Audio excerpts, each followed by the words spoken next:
Hi everyone, welcome back to my channel Subhashree lifestyle. আজকে আপনাদেরকে আমি একটা ফুড ব্লগ নিয়ে এসেছি, দেখাবো সেটাই। ফুড ব্লগে রয়েছে এগরোল। বাড়িতে এগরোল বানিয়ে খাবো, তো যেহেতু বানাচ্ছি সেজন্য ভালো একটা ব্লগ করে নিই। তো রুটিগুলো আগে করে রেখেছিলাম। তো বাইরের এগরোলটা আমার খুব একটা পছন্দ লাগে না, খেতে ভালো লাগে কিন্তু ইচ্ছে হয়, কিন্তু একটু সে অন্যরকম লাগে। ওরা সে একটা নরম নরম টাইপের দেয়, মশলার মতন দেয়, সেটা আমার একদমই ভালো লাগে। আমার সব কিছু ফ্রেশ ভেজিটেবলগুলো যেগুলো দিয়ে হয় সেটাই ভালো লাগে। তো আমি সেই জন্য নিজের মতন করে করব বলে আজকে ঠিক করেছি। তো সেটাই আমি আজকে ব্লগে তুলে ধরেছি। আর বিশ্বাস করুন, বাজারের থেকে অনেক সুন্দর খেতে লাগলো। আমার তো এত ভালো লাগলো, আমার নিজেরই ভালো লাগলো।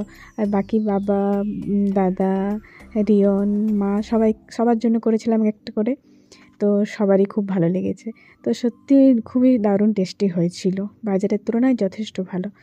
তো আমি এই টাইপেরই পছন্দ করি, তাই সব কিছু কাঁচা দিয়ে, কাঁচা সবজিগুলো দিয়ে, আর ডিমটাকে একটু ভালোভাবে ফ্রাই করে। আর বাজারেরটাতে ডিমটা যেন সে কাঁচা কাঁচা মনে হয়, সেই জন্য আমি অতটাও খাই না, এগুলো খুব কমেই খাই। তো আজকে করব, দেখুন কীভাবে করছি। যেহেতু করছি সেটা আজকে আপনাদের সামনে দেখিয়ে দিচ্ছি। আর রোল করাটা একটু অসুবিধা হচ্ছিলো, যেহেতু এটা হ্যাবিচুয়েট নয় সেজন্য একটু অসুবিধা হচ্ছিলো। তো যাই হোক, নিজের মতন করে অতটুকুই করলাম, যেহেতু ঘরেই খাওয়া হবে। তো প্রসেসিংটা একটু দেখতে থাকুন। রুটিগুলো আগে থেকে রেডি করে রাখা রয়েছিল, তো ময়দার রুটি সেটাকে একটু গরম করে নিচ্ছি, যেহেতু আগে করে রাখা ছিল। একটু গরম করে নেওয়ার পর তারপর আমরা ডিমটা আগে দেবো, তারপরে রুটিদের দিয়ে করব। প্রথমে তেল দিলাম একটু, তারপরে এরপরে ডিমটা আগে দিয়ে দেব।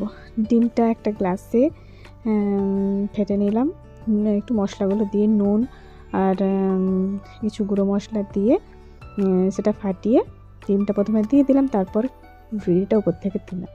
এতে কি হয়, ভালো লাগে। আর উপর থেকে দিলে ডিমটা কাঁচা কাঁচা অনুভব হয়।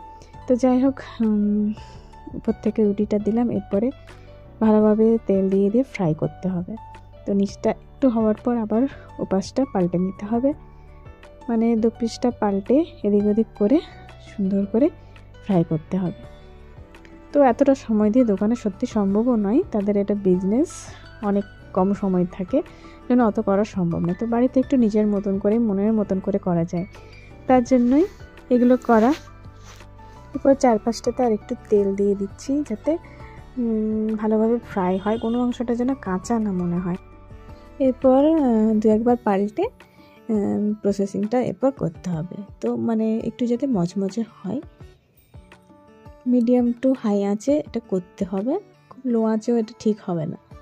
তো দেখুন, মোটামুটি এর দিকটা লাল লাল হয়েছে, আর একটু হবে, নিচের দিকটা হয়ে যাবার পর আরেকবার দিয়ে এরপর উল্টে দেব।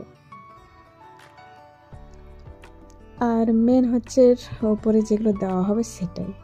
আর রুটিটা সত্যি খুব দারুণ ছিল, তার জন্য খেতে আরও বেশি দারুণ লাগবে আশা করছি। তো দেখতেও দারুণ হয়েছে। আর এই বুদ্ধিটা ছিল মায়ের, ডিমটা আগে দিয়ে তারপরে রুটিটা দেওয়া, কিন্তু দোকানে দেখবেন রুটির ওপরে ডিমটা দেয়। তো যাই হোক, হয়ে গেছে। এভাবে মোট 5টা মতন করা হয়েছিল। তো প্রথমে তো আমি দুটো প্রসেসিংয়ের জন্য নিয়ে এলাম। দেখুন, এদিকে রেডি করে রেখেছি শসা কুচি, গাজরও কুচি করে রেখেছি, চপারে সব সুন্দরভাবে খুব ছোট ছোট করে যাতে হয় সেজন্য। আর পেঁয়াজ আর ধনেপাতাটা একসাথে করেছি।